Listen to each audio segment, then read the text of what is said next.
Le trouble de personnalité limite. Alors, le fameux borderline, comme la plupart des gens vont le connaître, c'est comme un peu, je dirais, le trouble populaire, si on peut dire, en ce sens que c'est le trouble qui a été le mieux, je pense, défini au fil du temps. C'est le trouble qu'on reconnaît un petit peu plus facilement maintenant.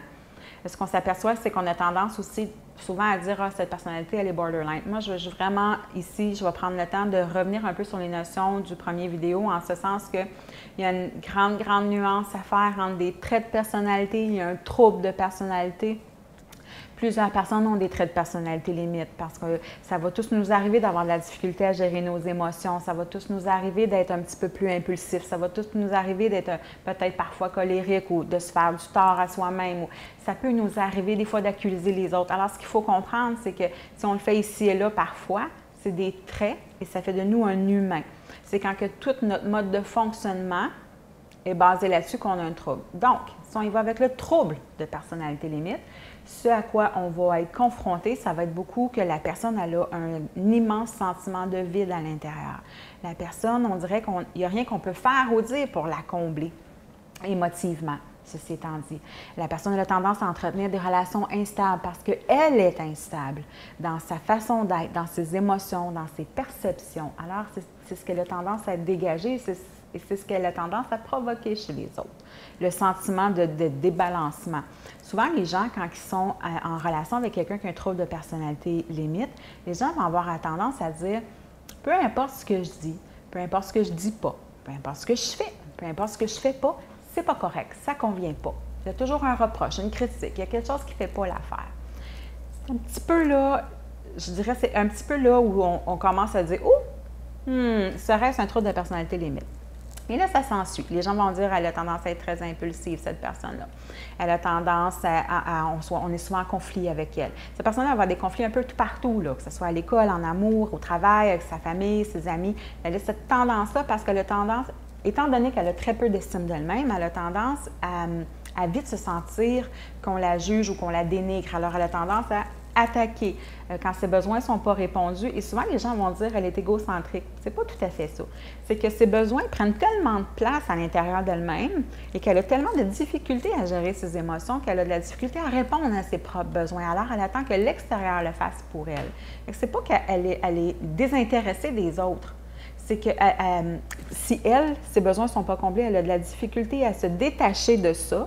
Et là, c'est là que le reste semble perdre un peu son importance. Ce n'est pas envers les autres, c'est par rapport à elle-même. Ça, c'est une petite nuance importante à faire parce que les gens, des fois, ils vont se sentir négligés ou utilisés. Ce n'est pas dans ce but-là que la personne le fait. La personne ne cherche pas à manipuler les autres. La personne, elle cherche à désamorcer son état à elle.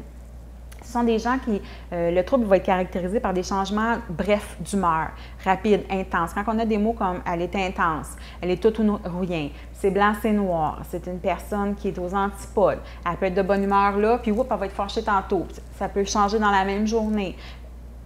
La personne, elle réagit à ce qui se passe constamment. Et la nuance importante, ce que vous apprendrez si vous venez faire le cours, c'est que la personne, elle va interpréter les situations et c'est ce qui provoque la réaction. Et parce que c'est un trouble qui fait en sorte que la personne, elle est dans ses émotions presque uniquement, tout est interprété par un discours émotif. Alors, la personne, elle a de la difficulté à rationaliser, ce qui fait en sorte qu'elle a de la difficulté à dédramatiser. Souvent, les choses vont prendre beaucoup d'ampleur. Des petites situations, des petites conversations peuvent devenir facilement démesurées. Ce sont tous des mots qu'on retient dans le trouble de personnalité limite. Ce qu'on va voir aussi, c'est que la personne a tendance à l'autodestruction. Elle peut avoir des menaces suicidaires, des tentatives. La personne elle peut s'automutiler ou la personne va avoir tendance aussi vers peut-être des dépendances, des comportements excessifs en fait. Ça peut être des dépendances à l'alcool, des dépendances à la nourriture, des choses comme ça que la personne va avoir tendance à faire. C'est un petit peu ce qui caractérise le trouble de personnalité limite. La personne va avoir souvent des changements d'idées. Tant que ça fait son affaire, si on peut dire ça comme ça, tant en fait qu'elle est rassurée, comblée, ou en tout cas qu'elle ne se sent pas qu'elle est à risque d'abandon parce que c'est quelque chose qui est très... ce à quoi elle est très vulnérable. Et elle cherche à voir si on va l'abandonner. Tant qu'elle ne se sent pas dans ce type de dynamique-là, puis qu'elle se sent rassurée, en confiance, puis qu'elle va relativement tout est stable, tout va bien, puis ses besoins sont quand même assez bien répondus, on va moins voir les manifestations.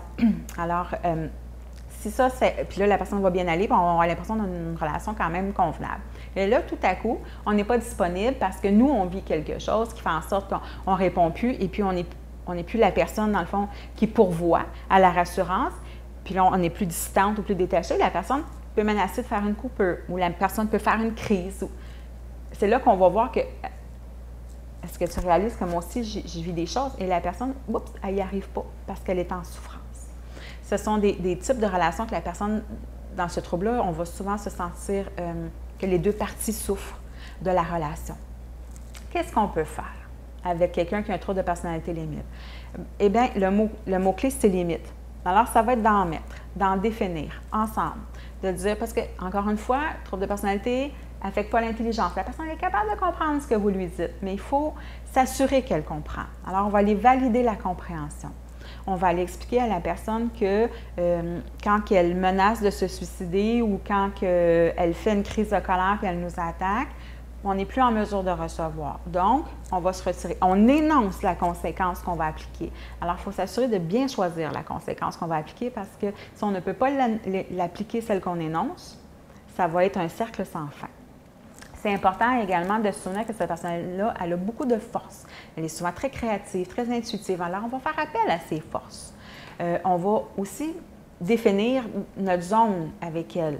Ce qui aide souvent avec cette personne-là, c'est de voir dans quel type de contexte on est bien ensemble, dans quel type de conversation on est bien ensemble, combien de temps on est bien ensemble. Puis on va essayer de, pas nécessairement éviter les situations qui pourraient provoquer une colère ou une crise chez l'autre personne, mais on va essayer de faire en sorte que la personne elle comprenne notre zone. Parce que quand c'est clair pour elle, notre zone, généralement, elle fonctionne dedans, habituellement. Alors, ce qui va être important, ça va être de s'écouter et d'écouter l'autre, de ne pas rentrer dans les blâmes respectifs, de ne pas toujours chercher à se justifier. Encore une fois, on va écouter son propre discours en tant que membre de l'entourage. On va dire, est-ce que je suis en train de me justifier ou est-ce que je suis en train de contre-attaquer? Ça veut dire que je me sens qu'elle m'en veut de quelque chose. Alors, on va simplement dire, ce que j'entends de ce que tu me dis, c'est bien ça. Ce que je voudrais juste te dire, c'est que de mon point de vue, ce n'est pas ça, c'est ceci. On arrête cela. Moi, je vous invite fortement, si vous êtes avec quelqu'un qui a un trouble de personnalité limite, à venir suivre la formation de 8 semaines à l'accolade pour aller vraiment en profondeur sur ce qu'on peut faire.